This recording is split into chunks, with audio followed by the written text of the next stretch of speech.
todavía no se ha sentido plenamente en la población al momento de la primaria, y sí creo que hay un impacto de la desaceleración y del arrastre de la desaceleración del año pasado. Digo, eso no nos puede impedir a nosotros como economistas justipreciar correctamente cuál es la evolución de la economía argentina durante este año, donde la correlación están recuperando la correlación, pero la correlación entre economía, con los votos no solo es argentina, es mundial, es muy fuerte. El segundo punto, lo que sí podía decirme, pensé que ibas a decirme, era, pero pará, la economía está mejor que en el 2009, sin embargo la elección fue peor que en el 2009.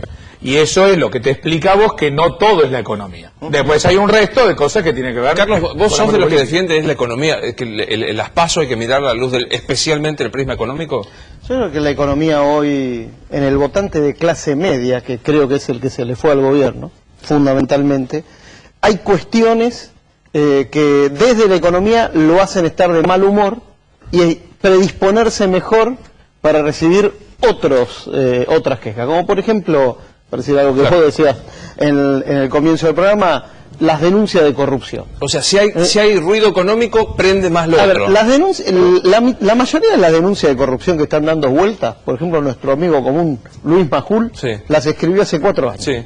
Hace 4 años. Lo de Seychelles lo dijo Billman, que yo cuánto tiempo hace. Ver, no hay una sola de las denuncias del programa de Jorge Lanata que sean nuevas. ¿No? Todos los temas que toca Jorge Lanata son viejos. Puede agregarle datos nuevos, pero todos ya se sabían más o menos por dónde pasaba la historia. Y sin embargo, hay ahora una predisposición a por lo menos ponerse a escuchar más las denuncias, pese a que fundamentalmente la del domingo pasado fue bastante débil. Tirando a débil del floja todo. De papeles. Muy floja de papeles. No resiste el análisis de un estudiante de primer año de la facultad de la UBA. ¿Con esto coincidís que la denuncia del domingo fue floja de papeles? No lo vi con particular atención. Me parece que es claro el nivel de corrupción que tiene este gobierno, y no solamente fue denunciado penalmente. Yo he firmado 3 denuncias penales que duermen ahí siempre en el despacho del mismo juez. Pero hay un puntito que a mí me parece que se relaciona con esto, porque se analiza mucho las PASO. Pero la derrota política de este gobierno, ¿cuál era el proyecto de este gobierno? Era la reelección de Cristina. Y la derrota política que ha tenido este gobierno no ha sido en las PASO, eso ha sido la manifestación electoral. La derrota fue cuando millones de argentinos salieron a las calles diciendo que no querían más corrupción, que querían vivir en una república y que no querían un gobierno que los avasallara. Esa fue la derrota y fue el año pasado. Y lamentablemente, lo digo con dolor, me parece que esa expresión política de la mejor parte de la Argentina, que quiere vivir en un país diferente, está huérfana de representación política, porque ahora antes teníamos la interna peronista, ¿no? Ahora tenemos la interna peronista que tiene que decidir si sigue Cristina, si va Scioli en lugar de Cristina o va Massa. Pero después vos mirás la oposición y parece que es de reglamento tener o un ex kirchnerista o tener un peronista en la propia lista. Ahora, después, está muy gorila. Está muy gorila. Escuchame, déjame de responder este argumento, porque yo no tengo nada contra el peronismo. Digo, los peronistas... No puedes decir la palabra peronista. Que vayan... Luis, que vayan al Partido Justicialista. Los que no van al Partido Justicialista y definen en una interna dentro del Partido Justicialista, no somos los gorilas, son ellos los que son antiperonistas, son peronistas. Muy bien, vayan al Partido Justicialista, hagan la famosa renovación que vienen prometiendo desde hace 30 años, los demás los vamos a aplaudir cuando tengan un partido democrático, diriman en internas, dejen de ser corruptos, y que nos dejen en paz a los demás, y que las fuerzas de la oposición sean de una vez opositoras a lo que tienen que ser. Eso es sencillo. Yo en mi barrio le diría al señor: corrupto tu abuela, porque ya me tiene harto, porque todo tiene un límite. Este sujeto se la pasa injuriando y diciendo barbaridades. De ningún modo admito esa imputación de corrupción. Yo no soy corrupto, señor. No, yo no le dije corrupto a usted. Usted se refiere al peronismo como... Escúcheme, Cigoña, le acaban de preguntar por la declaración de no sé qué, dije, no sé, pregúntele a Vudú, pero escúcheme. Yo no dije pregúntele a Vudú, no estábamos hablando de corrupción, estamos hablando de otra cosa. ¿Cuál fue la pregunta que le hice? Respecto del asesino mediático. Bueno, pregúntele al jefe. Usted forma parte de ese gobierno, hágase cargo, Cigoña. Yo no digo que usted sea corrupto, pero usted forma parte del gobierno que en términos de enriquecimiento de sus dirigentes, es el más grande de la historia nacional. Sí, vaya a la justicia. El segundo es otro gobierno otro gobierno peronista, el menemismo. Son los dos más grandes. Ya fui a la justicia y ahí están en el juzgado de Ercolini. Dígale a Ercolini que mueve una causa. Que entienden a la política. Ya fui. Que entienden a la política. Ya fui y puse la firma. Por eso, que entienden a la política como el denuncismo permanente. Mentira. Y tantos 15 otros. proyectos de ley, 8 libros. Y después no prueban nada. 15 proyectos de ley, 8 libros. Mentira. Tenemos propuestas que ustedes duermen en el Congreso. Son la única llama la mujer. atención y me parece que además está bueno salir porque la verdad que el discurso de Iglesias está plagado de eslóganes, pero vaciado de todo contenido. Claro, y tiene una retórica propia de quien no tiene proyecto político, porque está definiendo que el proyecto del kirchnerismo es la reelección de la presidenta. Digo, es propio, por supuesto, entiendo que él extrapole ese tipo de pensamiento porque viene de un espacio político cuyo proyecto es la candidatura de una señora, digamos, pero en nuestro caso tenemos un proyecto político que no está basado en personas ni en personalidades, está basado en ideas, está basado en objetivos, y nuestro proyecto político tiene que ver con la inclusión plena de los 40 millones de argentinos. En serio, a través más allá de la chicana, ¿no hubo proyecto de reelección? No. Cristina Eterna, ¿no? Pero ¿cuántas veces la presidenta ha desmentido públicamente? Nunca dijo, en el 2015 me voy a mi casa y que creo que sería el modo... ¿Por qué se tendría que ir a su casa la presidenta? Es el cuadro político... Años de anticipación, sí, que va a Es un tema de agenda que instala un grupo mediático para cambiar el eje de la discusión. Entonces, el espacio político de Sergio Massa hizo la pantomima sobre un tema que no existe, de ir a una escribanía. ¿Por qué no van a una escribanía a decir que no van a ser candidatos y van a respetar el mandato de 4 años cada uno en su banca de diputados? Que vayan a una escribanía a hacer esas cosas, no algo que no está en la agenda. Mañana estamos presentando falsas premisas y a la gente la confunden. A ver, me encanta el optimismo de Guido, pero mañana estamos presentando un proyecto en la legislatura para limitar la reelección indefinida de los intendentes, para que los concejales... Espere. Hay para todo. No, pero van a cumplir los mandatos de 4 años en la escribanía. La misma escribanía con el mismo precio. Deme un segundo, Lorenzino. 10 minutos en la cámpora y ya está hecho loco. Espere un poco. ¿Se dan cuenta que los gorilas somos los más pacíficos?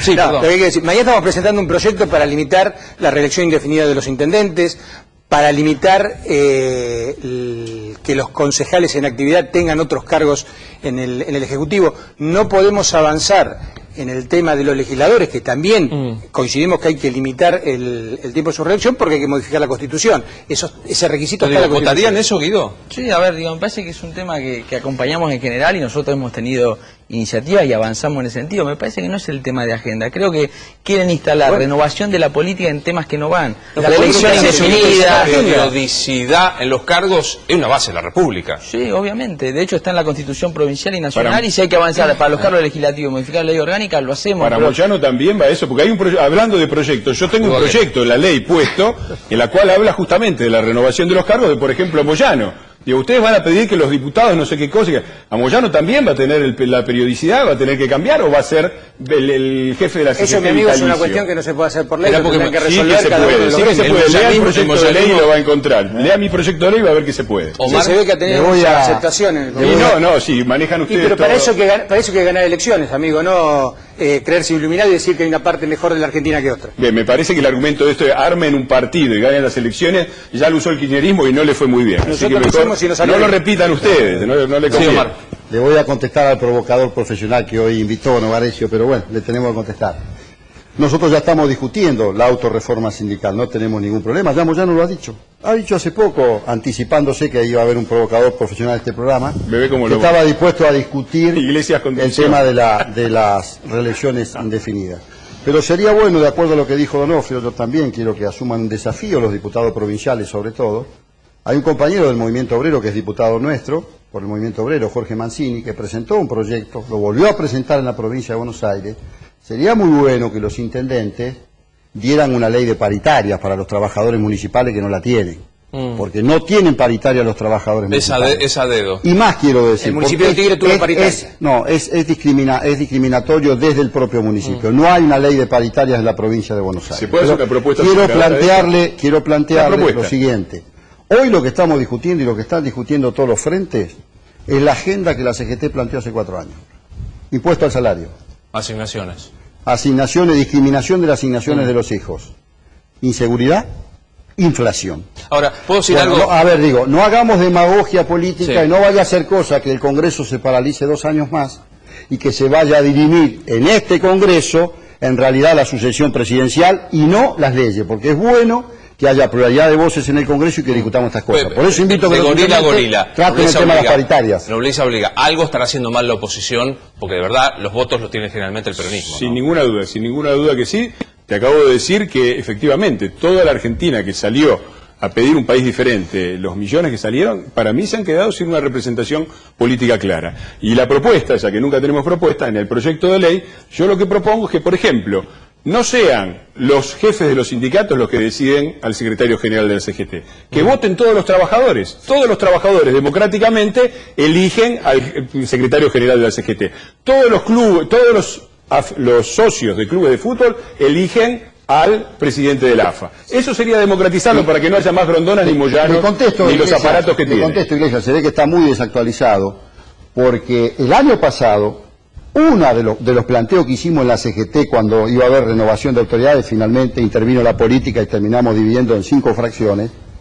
Una de las cosas que nosotros planteábamos, un sector de la CGT que está como llano, era precisamente que sería bueno que el secretario general de la CGT se elija quizás por voto directo de los trabajadores. Entonces le digo, está desactualizado, vuelva a escribir libros porque evidentemente se ha quedado en el pasado. Ustedes no lo han aplicado, lo han discutido, pero esas discusiones ya sabemos. Yo le quería preguntar a Agustín, vamos a aplicar, tiene cuidado, no va a haber Fernando Iglesias. Yo le quería preguntar a Agustín y a Fernanda si no creen que el insistir con los 6 pesos para comer por día, la inflación del INDEC, no han sido uno de los impactos mayores para haber obtenido, para mí, una derrota en las PASO. No coincide todo el sector peronista. No, yo creo, ¿sabes qué? Mira, la percepción de la gente es la realidad, ¿no? Había alguien que decía la única verdad es la realidad, sí. Y esto es así.